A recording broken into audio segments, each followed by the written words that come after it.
এরকম না যে আপনি ইচ্ছা করলে চুক্তি রাখলেন, চুক্তি শেষ করে ফেললেন, ব্যাপারটা এরকম না। এটা তো দুইটা ব্যক্তির চুক্তি না, দুইটা রাষ্ট্রের চুক্তি।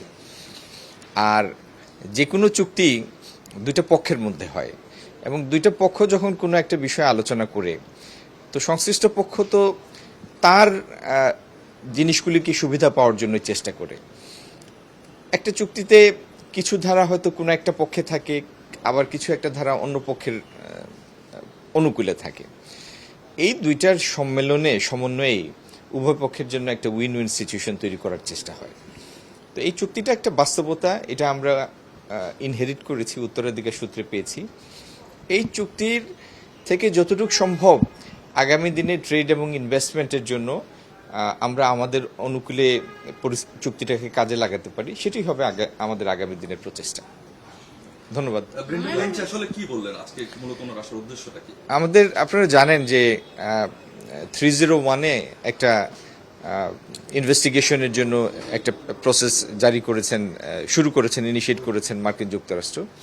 সেই বিষয়ে আমরা কিছু ব্যাখ্যা চেয়েছি। ওনারা সেই বিষয়টি, সেই ধারাটি কি সেটি সম্পর্কে আমাদের একটা ব্যাখ্যা দিয়েছেন। আর আমরা তো একটা চুক্তিতে আছি, একটা এগ্রিমেন্টে আছি, যদিও এটা এখনো এনফোর্স হয় নাই, কিন্তু একটা চুক্তিতে আছি। তার মধ্যেই এই ইনকোয়ারিটা ইনিশিয়েট হয়েছে। তো সেই বিষয়ে আমরা আমাদের অবজারভেশনটা তাদের জানিয়েছি। একটু বলা যায় কি কোন কোন অবজারভেশনগুলো মূলত এসেছে? অবজারভেশন যে এরকম একটা ইনকোয়ারি ইনিশিয়েট হওয়াটা না হলে আমরা সেটা এপ্রিশিয়েট করতাম, সেটা আমরা তাদের জানিয়েছি, যেহেতু ইতিমধ্যে তাদের সাথে আমাদের একটা চুক্তি হয়েছে। আর এটাও আমরা জানিয়েছি বাংলাদেশে কোনো কিছুর মধ্যেই কোনো ওভার ক্যাপাসিটি নাই। ওভার ক্যাপাসিটির সুযোগ কোথায়? আমরা বেশিরভাগ জিনিস আমরা ইম্পোর্ট করি, আর কিছু জিনিস যেটা আমাদের রপ্তানি সক্ষমতা আছে সেটার ওভার ক্যাপাসিটি না, আমরা কোনো কোথাও ডাম্প করি না, ডাম্প করার আমাদের সুযোগই নাই। সেই অর্থনৈতিক বাস্তবতা আমাদের পক্ষে না যে কোনো কিছু ডাম্প করে বা আমাদের কস্ট প্রাইসের নিচে গিয়ে আমরা কোথাও পাঠাতে পারি, সেই অর্থনৈতিক সক্ষমতাই আমাদের নাই। আর আমাদের যে ফর্মাল সেক্টর, মূলত আমাদের রপ্তানি তো তৈরি পোশাক কেন্দ্রিক।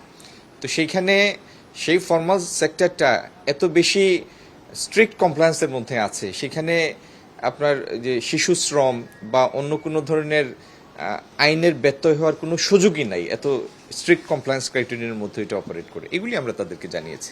আপনার প্রশ্নের একটা স্পষ্ট উত্তর হচ্ছে, এই সরকারটা দেশের মানুষের নির্বাচিত সরকার। আমরা তো এই দেশের মানুষকে প্রতিনিধিত্ব করি, আর আমরা এই দেশের স্বার্থের অনুকূলে যাই তেমন কাজই করব। সেই জন্যই আমরা কমিটেড, এবং সেই জন্য এই দেশ পরিচালনার দায়িত্বে এই দেশের মানুষ আমাদের বসিয়েছে। একটা চুক্তির সেলফ কেয়ারিং এলিমেন্ট থাকে, এই চুক্তিরও সেলফ কেয়ারিং এলিমেন্ট আছে।